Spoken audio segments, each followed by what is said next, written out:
afternoon, everyone. So, we are the group 1 who is assigned to discuss our first topic for this midterm. So, which is all about the general provisions and the definition of terms under the Republic Act number 8371, which is an act to recognize, promote, protect and promote the rights of indigenous cultural communities or indigenous peoples, creating a national commission on indigenous peoples, establishing, implementing mechanisms, appropriating funds, therefore, and for the other purposes.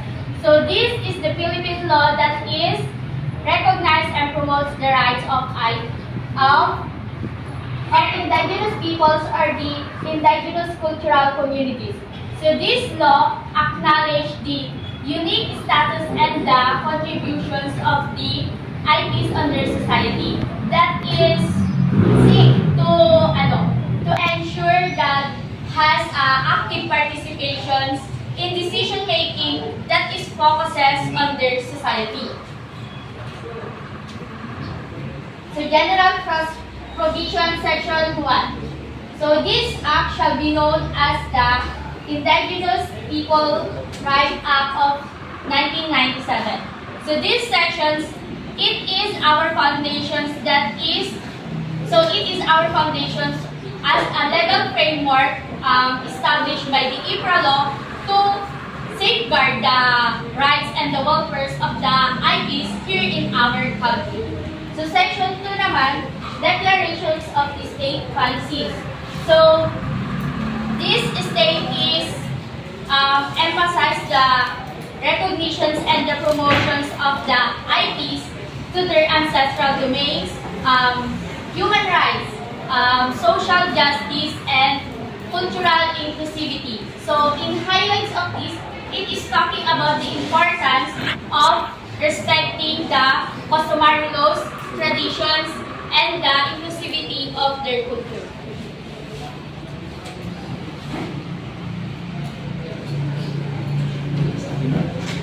So, parts na to sa section 3 is, the state shall recognize and promote the rights of indigenous cultural communities or the indigenous peoples within the framework of national unity and development. So, within this framework, the national unity and the development is not only a moral imperative but also a strategic imperative that is dealing with their concerns and issues.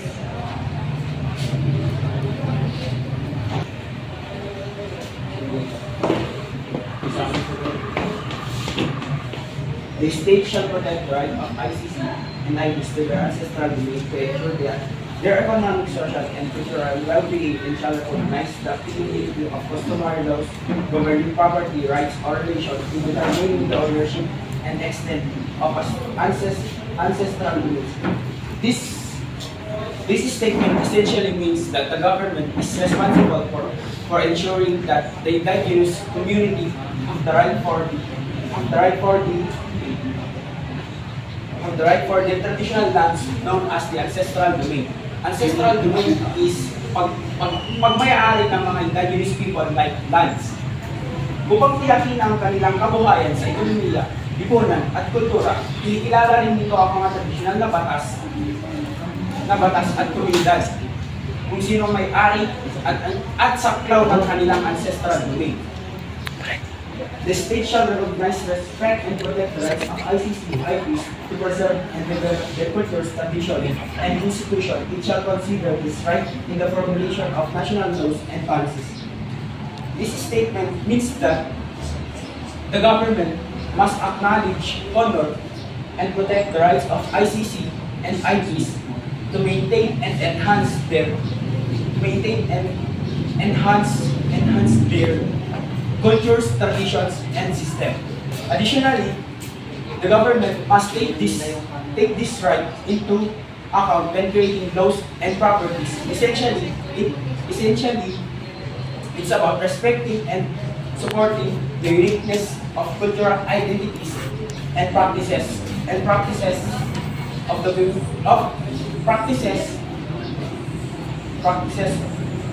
the indigenous community.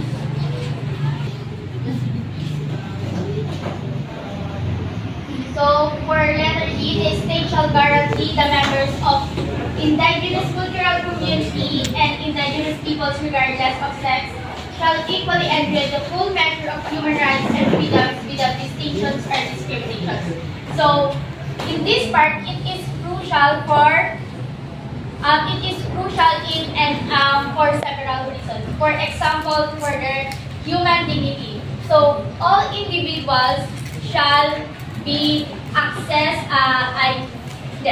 So, all individuals are treated with respect and dignity. And kapag sa human rights naman, all individuals, indigenous peoples man, is have access of human rights and freedoms without discriminations or where discrimination is not tolerated.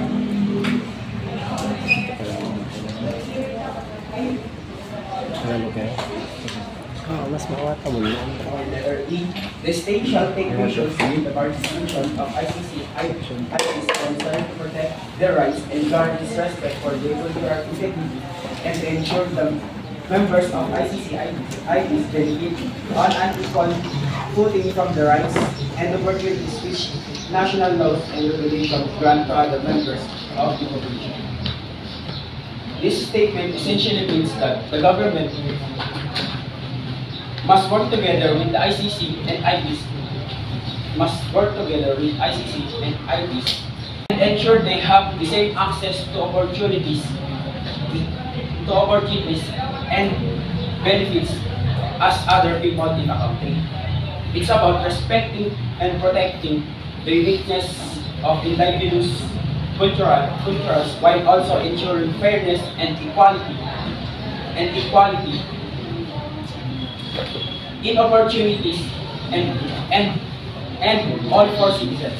The state recognizes its obligation to respond to the strong expressions of the ICC IPs for cultural integrity by assuring maximum ICC IPs in order to render such services more responsive to the needs and desires of this community.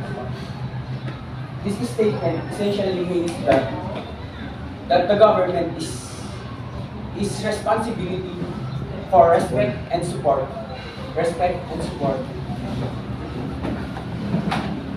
Responsibility for the respect and support for the right of ICC and IPs. It pledges to involve them more about education, about decision. It pledges to involve them more about education, healthcare, and service, and these services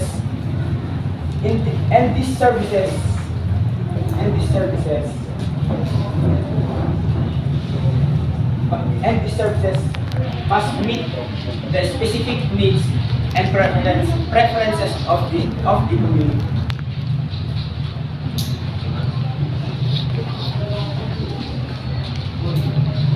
Definition of terms. Under the section 3, definition of terms for purposes of following the terms of ancestral domain. Subject of section 56 whereof refer to all areas generally belonging to ICCs or IPs, compromising land, inland, waters, coastal areas, and natural resources therein, held under the claim of ownership, occupied or possessed by the ICCs by themselves, or through their ancestor, community and individual. In yung term na ancestral domain refers to the pagmamayari ng mga ICCs dun sa isang part ng land. And simula pa dati. This includes yung mga waters, coastal areas, and natural resources. They're held under na para sa kanilang pangangailangan to economic and social and cultural well-being. And also, samtang nito ang ibang uri ng mga lands like resources for their cultural practices.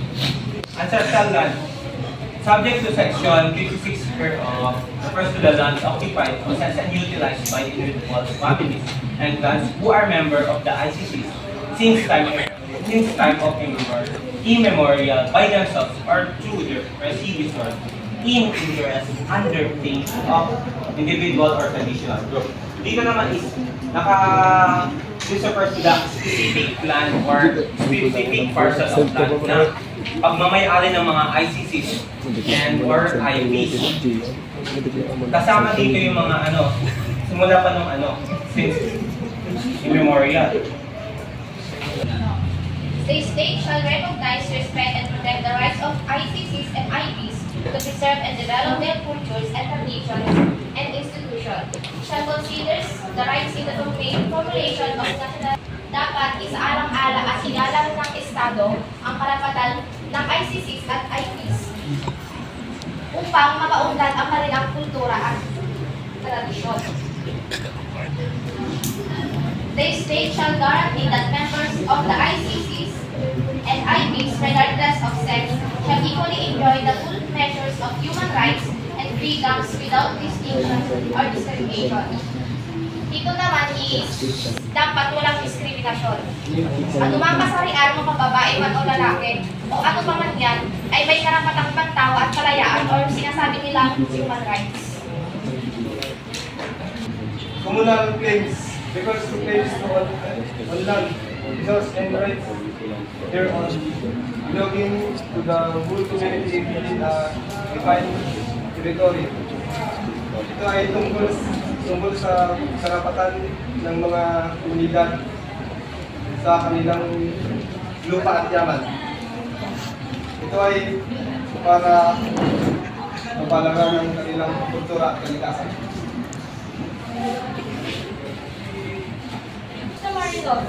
Refer to a body of written or unwritten rules, usage, customs, and practices traditionally and continually recognized, accepted, and observed by the respective ICCs or IPs. So first, ano nga ba yung word na custom? So yung custom is, ito yung mga ginagawa ng mga tao na, especially yung mga IPs, yung mga traditions nila, yung mga habits, gano'n, na wala namang kinalaman sa batas. So yung customary law is, ito yung mga set of rules of human actions that is established by the usage and regarded as legality binding by those whom the rules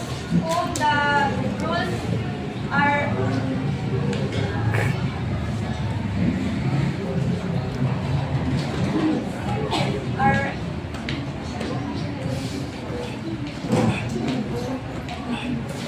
applicable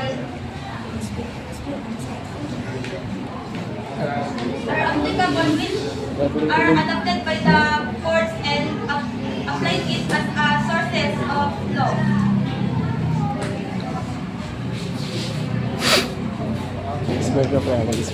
The next one is letter G, free and prior informed consent or FP. As used in this act shall mean the consensus of all members of the ICCs or IPs to be determined in accordance with their respective customary laws and practices, free from any external manipulation, interference, coercion, and obtained carefully disclosing the intent and scope of the activity in a language and process understandable to their community. Kumbaga, ito yung kalayaan ng mga katutubo na magkaroon ng sarili nilang choice or decision. At ganoon din, ito yung napagkasunduan ng lahat ng membro ng IP sa naturang activity na nakabase sa kanilang laws and practices and where they are free from any external influences.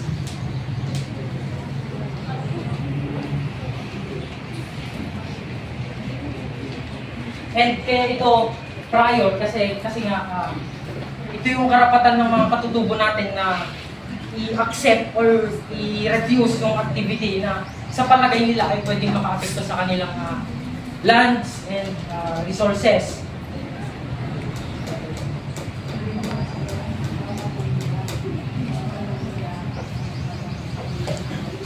And when it comes in implementing this activity sa kanilang community, dapat muna na isaalang-alang yung consent ng mga IP para malaman ng mga katulad nating non-indigenous people or taga-bayan yung kanilang pagpayag o hindi pagpayag sa naturang activity na yon.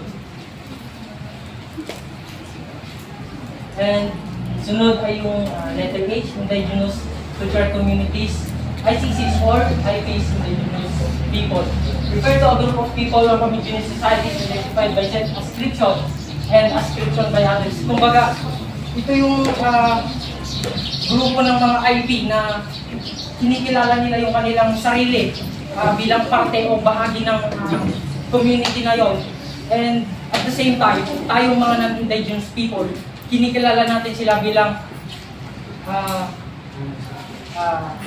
parte ng grupo na yon, or di kaya by our own observation, understanding of their culture.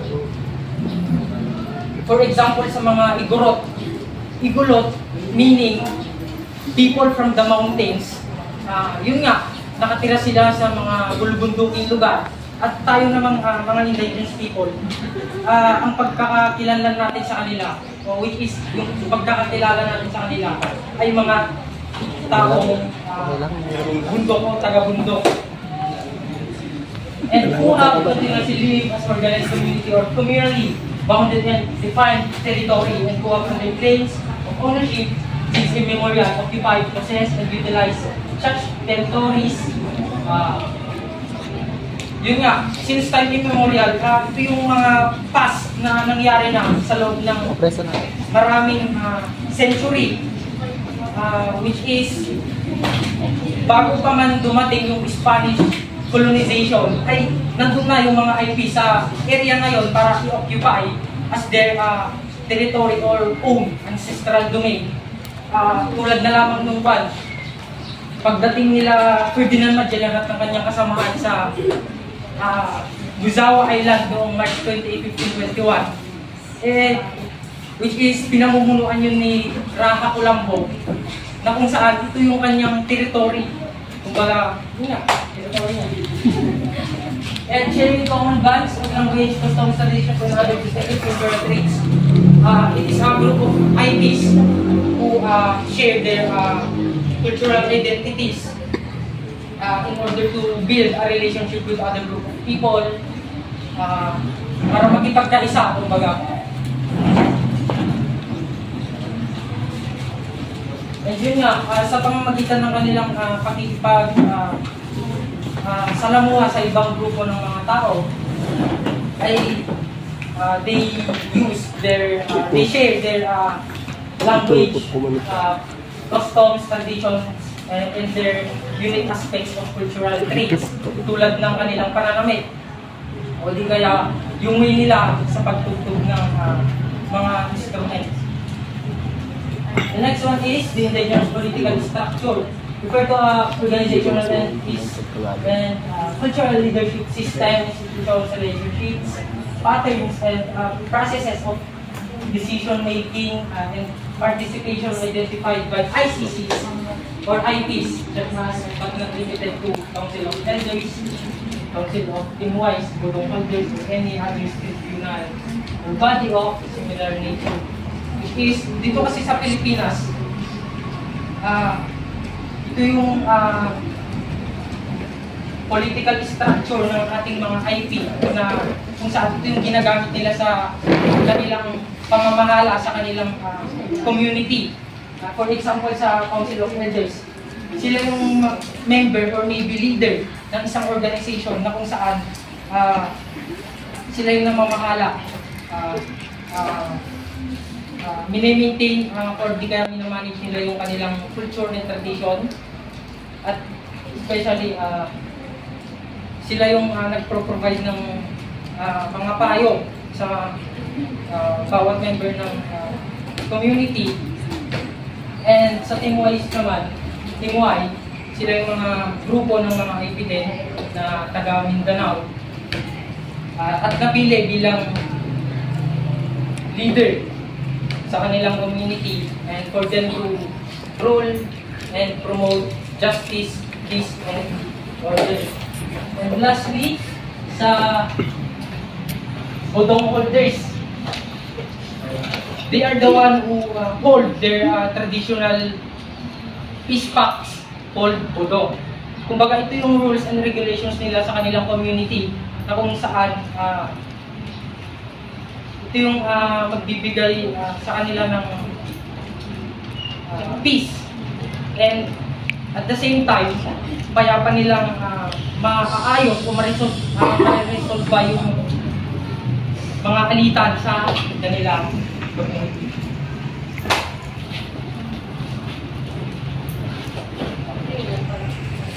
Individual claims refers to the claims on lands and rights there including but limited to residential lands, rights to races and policy freelance. Dito is refers to the rights and ownership na pass down na land over the individuals, families and clans na parte ng ICCs or IPs. Tama. And these claims includes the various types of like residential lot, rice races, and forest lots na crucial para sa nila, sa pangangailangan nila for to sustain their livelihood and cultural practices. National Commission on Indigenous People or NCIP refers to the office created under this act, which shall be under the office of the President and which shall be primary government agency responsible for the formulation and implementation of policies, plans, and programs to recognize, protect, and promote the rights. Dito naman, ito yung office of the government under the relevant act. Sila yung ang primary mandate nila is to operate policies, execute policies, plans and programs para sa rights ng mga indigenous people and to supervise yung mga safeguarding for their rights and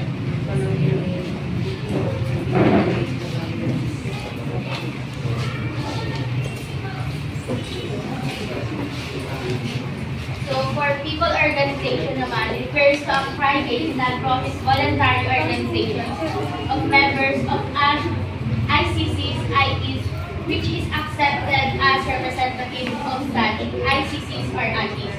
So this is a group or associations that is not formed individually. So example of this is yung mga private sectors, NGOs, tapos mga international organizations.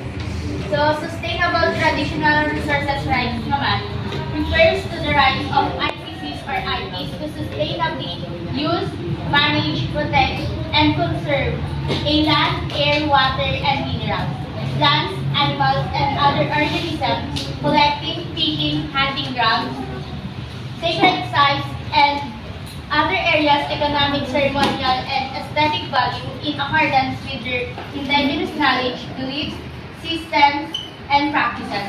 So in this part, sustainable traditional resources rights, so it's all about promoting environmental sustainability and protecting our cultural heritage. And for last time immemorial, it refers to a period of time when as far back as memory can go, certain ICCs or IPs are known to have occupied, possessed in the concept of owner, and utilized a defined territory devolved to them by operations of customary law or inherited from their ancestors in accordance with their customs and their traditions. So kapag time immemorial naman, so it's talking about the period so far back as in the historical, or it is a memory or recorded in the history. So that is the end of our discussion. Palakpak!